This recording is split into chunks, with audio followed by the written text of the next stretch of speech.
In this video, I'm going to explain why you might have unexplainable fatigue or brain fog as the main symptoms.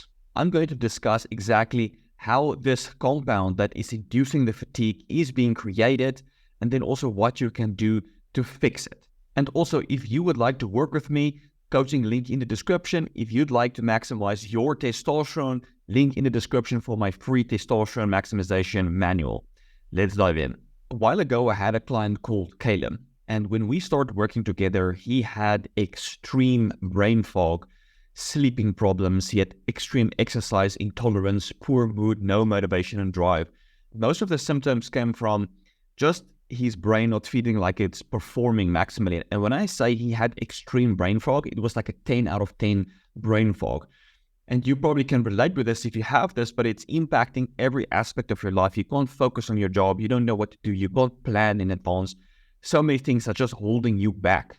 And then on top of that, you have sleeping problems. So you can't even recover. You're so tired, you can't get proper rest. And you have exercise intolerance. So if you want to do stuff, you can't because you're just so fatigued. Did you do one training session and then you have to recover a whole week? Felt like you died or something. Right, so we started working together. We did a stool test and identified what was causing the issues, and then I gave him a protocol to fix it, and all of his symptoms massively improved, and he's almost completely back to normal now. All right, so you can do a stool test, like for example, biome-site, and the specific compound that might cause your fatigue is the D-lactate, and you can get an idea of where your D-lactate is by doing the stool test from biome-site, and it's the D-lactate that contributes to the fatigue and the brain fog. So do a stool test for D-lactate, and I prefer biome-site. It costs less than $100. So link will be in the description for them, for that company. An additional test that you could also look at to see if it's really an issue is the anion gap and the bicarbonate. So anion gap will usually be elevated. So normal, and according to this graph, this guy's had a 6.5, and then these guys that was really acidic had like a 20 anion gap. So you will usually be on the high end of normal or above the upper range of normal if you have like significantly elevated D-lactate. And then also the bicarbonate will be significantly lower compared to the controls. And this difference will really be extreme the more acidic you are. So if you have a small amount of D-lactate, these markers will not be significantly off, but you can still see the trends. All right, so common symptoms that D-lactate cause in 100% of the patient is a decrease in blood flow or oxygen to the brain. And then this contributes to brain fog, confusion, irritability, social awkwardness, mental slowness. It feels like you have low IQ, fatigue, inability to concentrate.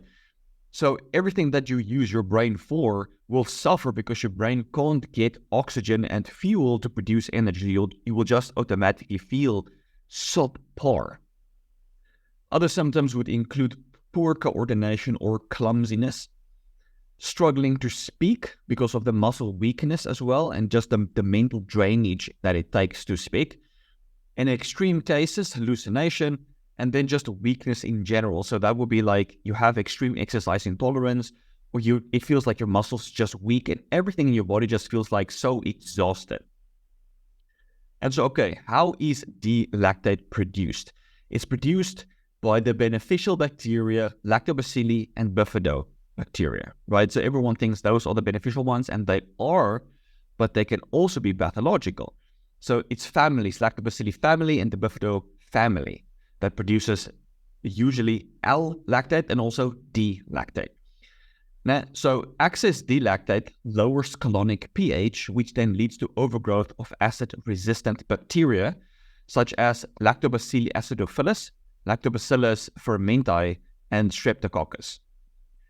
And then these bacteria produce even more D-lactate. So you have this vicious cycle where D-lactate causes a drop in pH, causes an increase in acid-resistant bacteria, which increases D-lactate in a vicious cycle. So you kind of get stuck in that state of high D-lactate, which then causes the fatigue, the brain fog, all of your negative symptoms.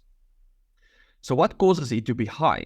First, we have antibiotics. If you've ever used antibiotics, there's a big possibility that it threw off your whole microbiome, putting you in a state where certain bacteria is just overproducing D-lactate. That's a major cause. Other one is actually by using probiotics. by using large amounts of lactobacilli and bifidobacterium, which then produces the D-lactate, can cause significantly elevated levels of D-lactate, causing those symptoms. Propylene glycol, so this is used as a solubilizer, preservative, and anti-caking agent. So most of us consume it via the diet in small amounts. So it's not really a problem, but if someone is really sensitive, it can lead to elevated levels of D-lactate. So this is always something to look out for. And it's actually hidden in foods. They don't specify it on the label, right? It could be in baked goodies. It could be in canned foods. It could be in your milk. It could literally be everywhere. And the biggest reason actually is the inadequate digestion. And very often people will have carbohydrate intolerance. So every time they eat like a carb-rich meal, you would usually feel like, oh man, I'm so fatigued, so tired. And this is because they get an increased production of the D-lactate. And the reason why is they have inadequate digestion. And so most of the absorption of the carbohydrates happen in the small intestine. So when it's not being properly absorbed, those undigested food will travel to the colon. And there is then so much food for the bacteria to ferment on, and they just overproduce an excess amount of D-lactate and other toxins, which then affect you negatively. So the better your digestion, the less quote-unquote food will reach the colon and the less D-lactate you will produce. So if someone has impaired digestion, they will usually have all kinds of negative symptoms because all of those undigested food will fuel the toxic bacteria that you have in the colon. How to fix it? First one, low residue diet. Usually doctors would recommend a low carb diet for people that have an excess production of D-lactate. Although I don't think it's necessary to go for a low carb diet. You want to eat foods that digest very quickly. So you want to focus on fruits or honey, something with very low residue that requires minimal digestion and can be rapidly absorbed. So that would be like, for example, fruit juice or even milk, right? Something that digests quickly. But obviously, if you have lactose intolerance, that lactose will still go to the colon where it will feed the bacteria to create D-lactate. So focus on a low residue diet. Swap out the grains and the high fiber foods and the high starch foods for something that's really easy to digest, like fruit, honey. Digestive enzymes, as I mentioned, the reason why people have an excess production of D-lactate is because they're not digesting their food sufficiently. So you can use betaine with pepsin that will help to stimulate the production of stomach acid. Combine that with digestive enzymes, specifically the enzymes that help to break down carbohydrates like amylose or cellulose, those kind of digestive enzymes. And this will help with the proper digestion. Less food is reaching the colon, and then bacteria can't really produce D-lactate because there's not like fuel for them to produce the D-lactate from. Bicarbonate and vitamin B1. So this is because D-lactate is acidic. And so as you can see on the blood test that I showed previously is that these guys have very low levels of bicarbonate, and that puts them in a really acidic state. And also when your pH drops in the blood, your body can't oxidize glucose effectively through pyruvate dehydrogenase. So when you eat carbohydrates, you become more acidic and you can't utilize the carbohydrates because you're too acidic. So what you can do is you can combine bicarbonate with vitamin B1.